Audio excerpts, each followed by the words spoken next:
ಧರ್ಮಸ್ಥಳಕ್ಕೆ ಸಂಬಂಧಪಟ್ಟಂತ ಕೆಲವು ಊಹಾಪೋಹಗಳು ಭಾರಿ ಹೆಚ್ಚಿದ್ದು. ಏನೋ ಇವತ್ತು ಸಿಕ್ಬಿಡುತ್ತೆ ಅಂತೇಳಿ ಒಬ್ಬ ಅನಾಮಿಕ ಕೊಟ್ಟಿದ್ದಂತ ಹೇಳಿಕೆ ತುಂಬ ಎಸ್ಐಟು ಇವರು ಭಾರಿ ಅಲ್ಲಿ ಧರ್ಮಸ್ಥಳದಲ್ಲಿ ತನಿಖೆನ ಆರಂಭಿಸಿದ್ರು. ಆದರೆ ಕೆಲವು ಅನುಮಾನ ಇತ್ತು, ಅಲ್ಲಿ ಏನು ಇದು ಸರಿಯಾಗ್ಬಿಡುತ್ತೋ ಅಲ್ಲ, ಏನೋ ಸುಳ್ಳು ಏನೋ ಮಾಹಿತಿಗಳು ಭಾಳಷ್ಟಿದ್ದು.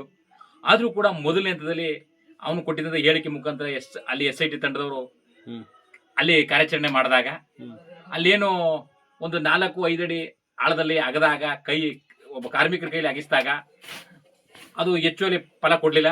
ಆಗ ನಂತರ ಅವರು ಒಂದು 6 ಅಡಿ ಅಂತರದಲ್ಲಿ ಕೆಳಗಿದೆ ಅಂತ ಹೇಳೋ ಒಂದು ಮಾಹಿತಿ ಪ್ರಕಾರ ಅವರು ಹೆಚ್ಚಿನ JCB ಹೆಚ್ಚಿನ ಕರ್ಕೊಂಡ್ಬಂದು ಅಗಿಸಿದಾಗಲೂ ಕೂಡ ಅದು ಸಿಗಲಿಲ್ಲ. ಆದರೂ ಕೂಡ ನಾವು ಈ ವಿಷಯದ ಬಗ್ಗೆ ಏನೋ ಸುಳ್ಳಾಗುತ್ತೆ ಅಂತ ಏನೋ ನಂಬಿಕೆ ಇಡಬಾರ್ದು. ಇನ್ನು ಮುಂದೆ ಸಂಬಂಧಪಟ್ಟಂತ ದೊಡ್ಡ ದೊಡ್ಡ ಪಾಯಿಂಟ್ಗಳಿದೆ. ಈಗಾಗಲೇ 13 ಪಾಯಿಂಟ್ಗಳನ್ನ ಗುರುತಿಸಲಾಗಿದೆ. ಆದರೂ ಕೂಡ ಮೊದಲನೇ ಪಾಯಿಂಟಲ್ಲಿ ಈಗ ಅದನ್ನು ಮಾಡಿದೆ. ಹಂಗಂದ ಕಾಲಕ್ಕೆ ಅದು ಇಲ್ಲ ಅಂತ ಹೇಳೋಕ್ಕಾಗಲ್ಲ. ಇನ್ನೂ ಹೆಚ್ಚಿನ ಪಾಯಿಂಟ್ಗಳಿದೆ, ಅದನ್ನೆಲ್ಲ ಗುರುತಿಸಿ ಒಂದು ಹಂತಕ್ಕೆ ಬರೋಣ.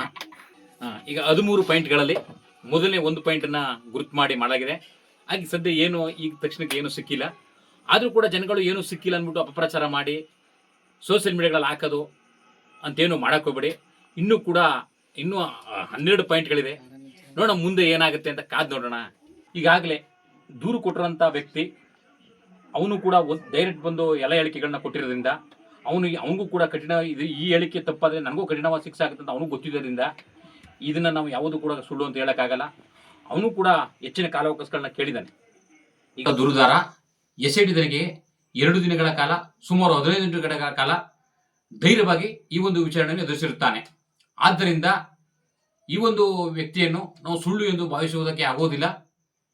3 ಸ್ಥಳಗಳಲ್ಲಿ ಈ ದಿನ 1 ಸ್ಥಳವನ್ನು ಮಾತ್ರ ತನಿಖೆಗೆ ಒಳಪಡಿಸಿದ್ದು, ಅದರಲ್ಲಿ 6 ಅಡಿ ಹಾಳಾಗದಿದ್ದು ಕೂಡ ಯಾವುದೇ ಕುರುಹುಗಳು ಸಿಕ್ಕಿಲ್ಲ.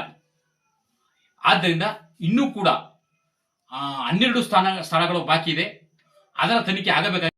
ಆದ್ದರಿಂದ ಈ ಪ್ರಕರಣಕ್ಕೆ ಸಂಬಂಧಿಸಿದಂತೆ SIT ತಂಡವು ಬಹಳ ನಿಷ್ಠೆಯಿಂದ ಕಾರ್ಯನಿರ್ವಹಿಸುತ್ತಿದ್ದು ಇದರ ಸತ್ಯಾಸತ್ಯತೆಗಳು ಹೊರಬರಲು ಇನ್ನೂ ಬಹಳಷ್ಟು ಸಮಯವಿದೆ.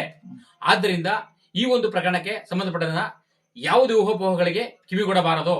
ಈ ಪ್ರಕರಣ ಕೊನೆ ಹಂತ ತಲುಪುವವರೆಗೂ ಕಾದು ನೋಡೋಣ.